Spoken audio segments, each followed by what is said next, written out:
Welcome to Yogical. Please wear headphones for better experience.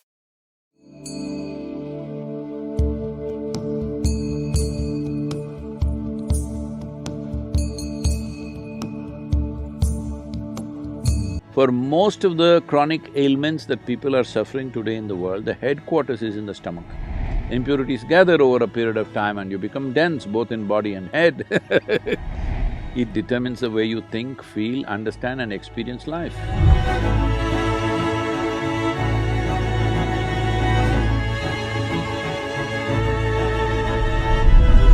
I'm curious actually, your perception on water fasting or fasting and taking prolonged periods of time. She went to food directly. Okay, fasting, not food, good. It's the opposite of food. It's time away from food and the benefits, if you believe there are any benefits from allowing ourselves to take a reset and to renegotiate our relationship with food. See, this happened in Los Angeles. A cardiac surgeon drove his… he was little fascinated with his Ford Mustang. That was his car. He was little excited about it and one day it started coughing a little bit. So he took it to the local mechanic and said, some problem, please fix it. He said, yeah, doc, come tomorrow morning, it'll be ready. The doctor, before going to work tomorrow morning, he went there, but it was not ready. So he said, okay, come in the evening, it'll be ready. He came in the evening, it was not ready. He said, what's the matter? You said morning, I came. You said evening, I came, what is the issue? And the mechanic was in that kind of mood, he said, see, you're a heart surgeon, you also fix engines, I also fix engines. How come you are paid 10 times more than me? So the doctor looked at him and said, try to fix the engine when it's running, let me see. So human life and human body needs to be fixed when it's running, otherwise it's meaningless. All right, you're going to postmortem what's the point of that? We need to fix this body when it's running. If you want to fix this body when it's running, you must understand, because we're talking about something related to digestive process, these are the stages of this: ingestion, putting something inside; digestion, assimilation, excretion. These are four dimensions of food and the whole process. Ingestion, digestion, assimilation, excretion. Ingestion is happening in today's world just about any time, wherever they are, sitting, standing, any time of the day or night, people just eat because there's so much food. It was not like this ever in the history of humanity. But unfortunately, fortunately there is a lot of food. Unfortunately, people don't know when to eat, when not to eat. As there are cycles in time, see, we know time only by cycles. If the planet spins one like this, one spin, we say it's a day. Otherwise you wouldn't know. If the moon goes around, we say 1 month. If we go around the sun, then we say 1 year. So our idea of time is essentially cycles. Our birth and death is also a question of cycles. Only because our mothers' bodies were in sync with the cycles of the moon, we are even born, otherwise we wouldn't be born. So our whole physical existence is cyclical. The entire spiritual process, we could go into that if you wish, essentially is significant because it's not cyclical. Because cyclical means you're going in circles. If I say you're going in circles, what does it imply? You're in a loop. You're not getting anywhere. Yeah. Usually if I leave you in desert where here there are some mountains, if there are no features, it's just sand, then people end up going in circles. That means you're not getting anywhere, that means you're lost. So the moment you are completely identified with your body and your psychological structure, you will start going in cycles. So in India, in the yogic culture, it's very, very clear, this is called as samsara, that means cyclical life. So cyclical life, as good a merry-go-round it may be, if you arrange it well, it's a good merry-go-round. but you're not getting anywhere. Children can enjoy a merry-go-round. If all the adults are sitting in the merry-go-round and going round and round thinking they're traveling, oh, very tragic, isn't it? So that's what happens. So the body is a cycle. These cycles are very connected with the planetary cycles, with the moon cycle, with the sun cycle, everything. Lunar cycle, solar cycles and the earth cycles are very important for the body. If one has the necessary awareness, they could observe on which day your body doesn't need food. Every other creature knows this. Unfortunately, human beings have forgotten because their thought process or their silly mind has superimposed every other sense they have in their system. If you observe your system, you will see on a particular day, you don't feel like eating. That day you should not eat. But no, you're at your friend's house, there is a party, you stuff yourself, even if your body says no, you stuff yourself. You see all the animals, even if you have a dog at home, on a certain day he refuses to eat, both dogs and cats. Have you noticed this? He will go and eat some blades of grass if it's available and puke and cleanses himself because he's conscious that ingestion is continuously happening, but digestion and excretion is not as efficient as ingestion. Ingestion is happening compulsively, but other parts need to work. Other dimensions of digestive process needs to work. When we say digestion, digestion happens in the whole alimentary canal, not just in the stomach.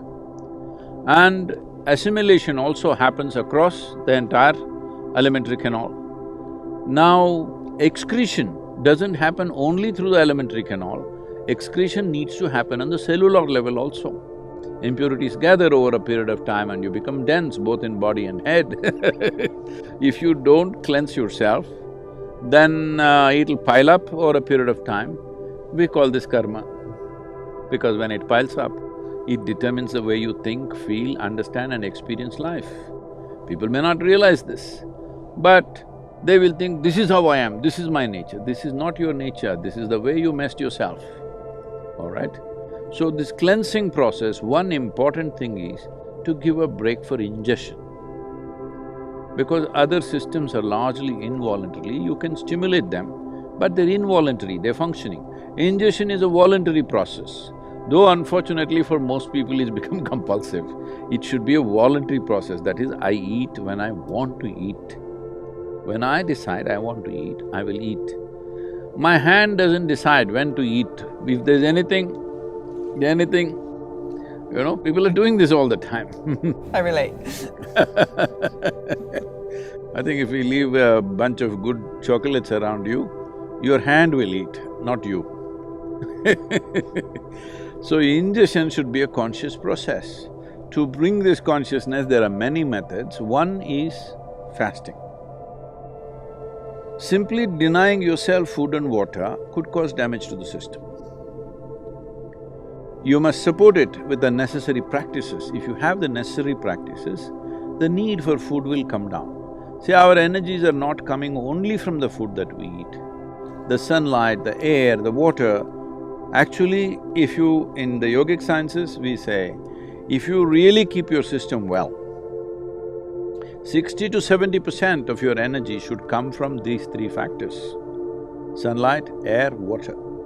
Another 40% should come from the food that you eat. So naturally, amount of volume of food that you eat will compress. I must tell you about myself. When I was young, I'm a big eater. I never became big because my activity was immense. But today what I eat is actually 1/10 or less than 1/10 of what I used to eat at that time. From the age of 19 till now, I'm still the same weight. Same weight, what I was at 19. Only thing is, at that time, all the weight was on my shoulders. Now because of this gravity continuously working on me, kind of pulled it down a little bit. But I kept myself up. So fasting as a process must be done with necessary understanding. If people don't have that awareness, in India we fixed the 11th day of the moon cycle, you must fast. If you're not able to fast, you go on something very light, it's called palhar. That means you go on fruit diet. Because fruit is a substance which is over 90% water, and you must eat water, not drink water. This is the yogic science. As far as possible, you eat water. You always be conscious about the food that you're eating, what is the water content. Like a South Indian meal, if you eat, a cooked meal I'm talking about, if you eat, very easily 60–70% water. In fact, more. In some of the foods, it's much more. But now the food that you're eating here, you're eating bread, which was baked a month ago probably. Is that minimum? Even in so-called organic shops, it's at least a month or at least a week. Nobody is going and getting fresh bread and come, and anyway, the way the bread is baked, it doesn't have water in it, very, very little water. So of course you're compensating that with a bucket of Coca-Cola or something like that. Right? Yeah. I said a bucket, not a bucket glass. is a good amount of Coca-Cola. Where is this big? Yeah. But that doesn't work like that. If you drink any liquid along with your food, the acids that are necessary for digestive process will get diluted. Your whole digestive process gets inefficient. Because food, when it goes in, if it contains water, it's assists. But if you put any liquid on top of it, you will see the food will remain in the stomach bag for too long. We are very concerned about this always in the yogic culture and life, that we don't want food to remain in our stomach bag for more than 2.5 hours maximum. In 2.5 hours' time, it doesn't matter what I've eaten, how much I've eaten, it must go into other parts. If it remains there, it makes you dull. It makes you lose your sense of perception. The level of perception, the keenness of perception is lost, which you notice if you eat food without Coke or coffee or tea or anything, you feel down. It kind of pulls you down. Whole lot of people have developed a culture around it. After lunch, they have to sleep. It's like you went to the gas station, you fueled up, then you can't start the engine because there is a gas in the tank. So that's what it means. So, to ensure that digestive system is in full process, because for most of the chronic ailments that people are suffering today in the world, the headquarters is in the stomach. Yes. But a lot of people, it's shifting to their head, but largely headquarters is in the stomach, the way… what they eat and the way they eat. So in this way they eat, one simple thing to bring discipline is maybe 1 or 2 days in a month, you go on much lighter foods which are very simple and easy on the body. If you can just thrive on water or just a little bit of lemon and water or little lightly honey-laced water, it will help, but if it's not possible for you, maybe a fruit or something, which is very, very light on the system. The idea is to give digestive process and assimilation process a break so that rest of the body begins to excrete on the cellular level. It must throw out all the impurities.